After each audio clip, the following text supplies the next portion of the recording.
সুপ্রিয় দর্শকবৃন্দ, আসসালামু আলাইকুম রহমতুল্লাহি ওয়া বারাকাতুহু। প্রীতীয় শুভেচ্ছা নেবেন, আশা করি সকলেই ভালো আছেন। ভারতের আসন্ন টি-20 বিশ্বকাপের মূল যে পর্ব, অর্থাৎ খেলার যে পর্বটি, এই পর্বটি কতটুকু এবার তারা জমাতে পারবে বা জমে উঠবে এটি এখনও অনিশ্চিত। তবে ক্রিকেটের বাইরে যে খেলা, সেটা সময়ের সাথে সাথে রং বদলাচ্ছে এবং এক ধরনের রোমাঞ্চ পাচ্ছে সাধারণ মানুষ। আমরা কেন বলছি, পাকিস্তান ঘোষণা দিয়েছে যে তারা ভারতের সাথে যে ম্যাচটি শ্রীলঙ্কায় হওয়ার কথা রয়েছে সেটি তারা বয়কট বয়কট করবে, এটি তারা ঘোষণা দিয়েছে। কিন্তু তারা এটি ঘোষণা দিলেও আনুষ্ঠানিকভাবে আইসিসিকে তারা এই বিষয়টি চিঠি কিংবা ইমেইল বা অন্য কোনো মাধ্যমে একেবারেই জানাবে না। এটি কিন্তু আমার কথা নয়, এই খবরটি প্রকাশিত হয়েছে ভারতেরই একটি সংবাদ মাধ্যম আনন্দবাজার পত্রিকায়।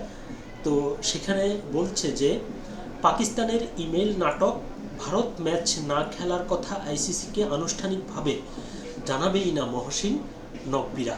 এটি হচ্ছে খবরটির শিরোনাম। আর বিস্তারিত বলছে যে টি-20 বিশ্বকাপে ভারতের বিরুদ্ধে না খেলার সিদ্ধান্ত নিয়েছে পাকিস্তান সরকার।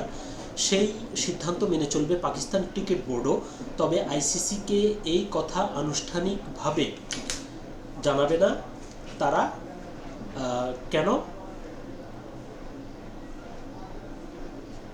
সূত্রের খবর, ভারতের বিরুদ্ধে না খেলার বিষয়টি জানিয়ে আইসিসিকে কোনো ইমেইল পাঠাবে না পিসিবি।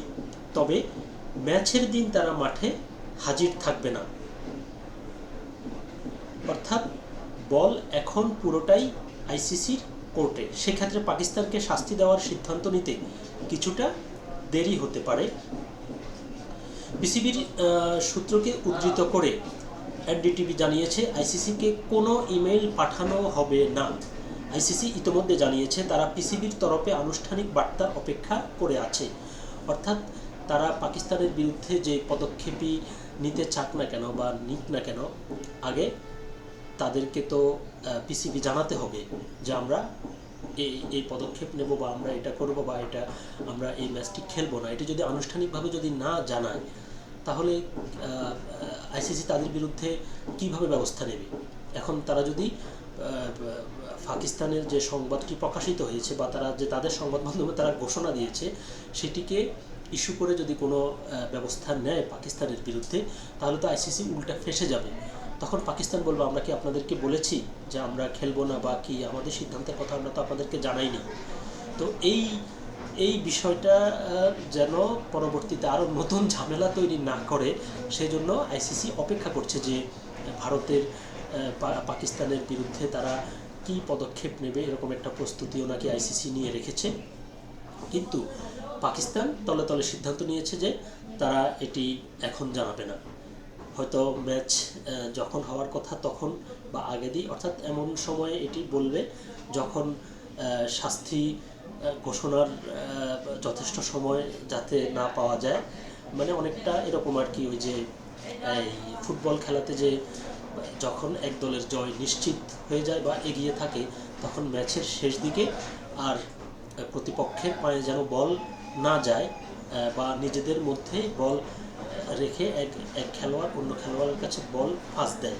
অর্থাৎ কোনোভাবেই যেন প্রতিপক্ষ খেলোয়াড়ের কাছে বল না যায়, নিজেদের কাছে বল রেখে সময় নষ্ট করা বা কালক্ষেপণ করা। ঠিক এই কৌশলটাই মনে হচ্ছে পাকিস্তান নিয়েছে। আমরা খেলবো না, এটি আমরা ঘোষণা দিয়েছি, কিন্তু তোমাদেরকে আমরা জানাচ্ছি না। আর তোমরা যদি আমাদের বিরুদ্ধে কোনো ব্যবস্থা নিতে হয়, তাহলে আইনিগতভাবে আমরা সেটা আগে তোমাদেরকে জানাতে হবে। তো বাবু, আমরা কিন্তু জানাচ্ছি না, আমরা চুপ আছি, দেখি তোমরা কি করো। বিষয়টা অনেকটা এরকম। তো এই প্রতিবেদনে যেটি উঠে এসেছে এটি কতটুকু সঠিক বা ভুল এটি আসলে ঠিক জানি না, তবে সত্যি হওয়ার সম্ভাবনাই বেশি। তো এই জন্য বলছি যে পাকিস্তান এই যে ভারতে যে বিশ্বকাপটি হওয়ার কথা, মূল খেলার চেয়েও খেলার বাহিরের যে নাটক সেটি ক্ষণে ক্ষণে জমে উঠছে, রং বদলাচ্ছে এবং এক ধরনের রোমাঞ্চ পাচ্ছি আমরা।